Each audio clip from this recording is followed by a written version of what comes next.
Huber here, Primary Principal, with you at the end of April for your Primary Principal update. A few various notices for this month. First of all, our re-enrolments are open. Most parents have now confirmed their place for the new academic year, but if you have not confirmed your place for the new academic year, please do so as soon as possible. We are now in the process of allocating students to their new classes as they move into the new academic year. We try and keep students together as much as possible, but we also are now bringing in the new students that are on our waiting list into those classes too. So we do ask that if you want to join us here for the next academic year, then you come and inform us in our enrolments office as soon as possible to avoid losing your child's place for September 2025. In terms of a transition plan, all the planning is underway. So we have class lists are nearly complete, as I said, with new students being brought into those as we speak. Those class allocations will be confirmed with you in the coming weeks. A full breakdown of the dates for these are shared within the newsletter this week.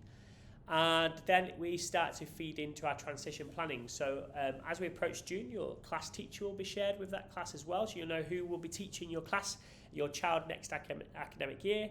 And then on the 19th of June, we have our transition day where students will be moving into their new year groups, moving around the school and getting to know their new teacher, their new environment, and starting to learn about what the expectations are in their new year group.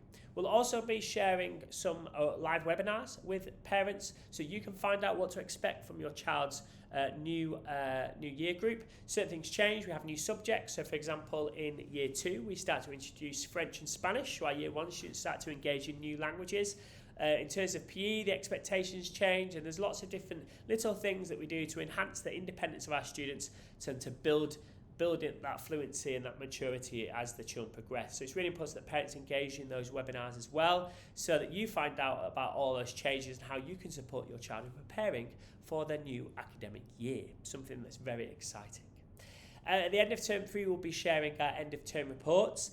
Our GL assessments are coming up, and that information will feed into those reports. Now, Mr. Wadsworth held a webinar this week. If you missed that, there will be a recording in this week's newsletter from your class teacher, telling our year 3 to 6 parents what those GL assessments are all about, what they are and what they aren't. They're not exams, they're not qualifications, they're assessments, they're checkpoints for us to find out exactly what your child has achieved this year, the progress that they've made, but also we want to find out what we need to do next to continue their progress and to continue to support them, what those gaps are and what those areas we can really build upon moving into the new academic year.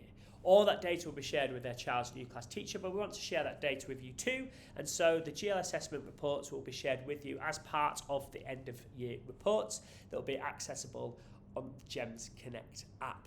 I cannot believe we only have 8 weeks left. We'll also start to think about our year 6 graduation ceremonies and our foundation stage 2 ceremonies. I know our children are already practicing their songs and performances ready for those fabulous events. Please look out in the newsletter for registration for those events so you know you've got a seat and a ticket for those. If you do have any questions about any of those things, then please speak to your head of phase, your head of year, or indeed your class teacher. An exciting final few weeks ahead. I think we've got 8 weeks left. It's been an absolute wonderful year, but we certainly aren't finished yet. There's so much more to cram in. I'll be here speaking with you at the end of May, and we start to turn our attention to the final 4 weeks of the term. Have a wonderful weekend, and I'll see you all very, very soon.